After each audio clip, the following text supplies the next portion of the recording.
Chapter 8, Mishnah 2. The speech quoted in the previous Mishnah, "Hear, O Israel," etc., was given by the Kohen anointed for war at the battlefield. Before reaching the battlefield, however, the army could cross the border of Eretz Yisrael.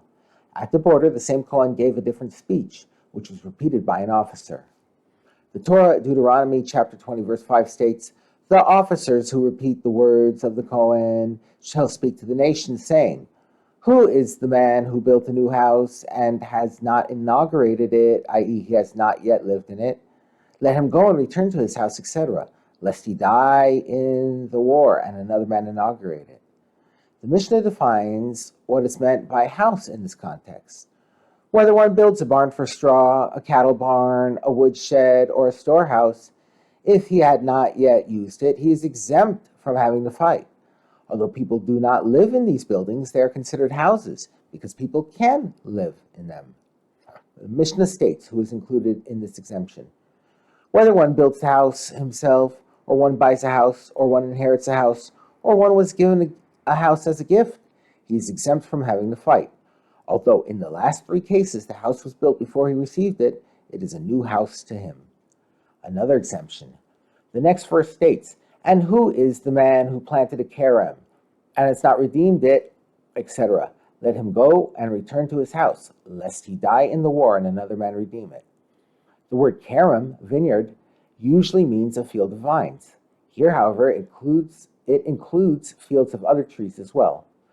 Whether one plants a vineyard, i.e. at least 5 vines planted near one another, or one plants any 5 fruit trees, even of 5 different species, he's exempt from the fighting. The Mishnah states who is included in this exemption. Whether one plants the vines or trees, or one layers them, or one grafts them, or one buys a vineyard, or one inherits a vineyard, or one was given a vineyard as a gift, he is exempt from the fighting. A third exemption. The next verse states, "And who is the man who betrothed the woman, etc., and has not taken her in nisuin? Let him go and return to his house, lest he die in the war and another man take her." The Mishnah states who is included in this exemption. Whether one betroths a virgin, or one betroths the widow, or even a yavam who is bound to a woman waiting for the yavam, and even if he just heard that his brother died in the battle, i.e. his brother died after the battle began, thus making him a yavam, he returns and comes home and does not have to fight. The Mishnah limits all of the 3 exemptions, one who built a house, one who planted a vineyard, and one who betrothed a woman. All these people who are exempt hear the words of the Kohen that are spoken to the 2 battle ranks.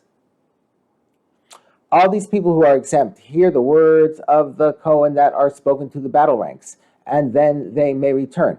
That is, they have to travel with the army to the border, where they hear the Kohen speak, and only then may they leave. And even when they are not completely exempt from the war effort, rather, they supply water and food to the troops and repair the roads for the passage of the army.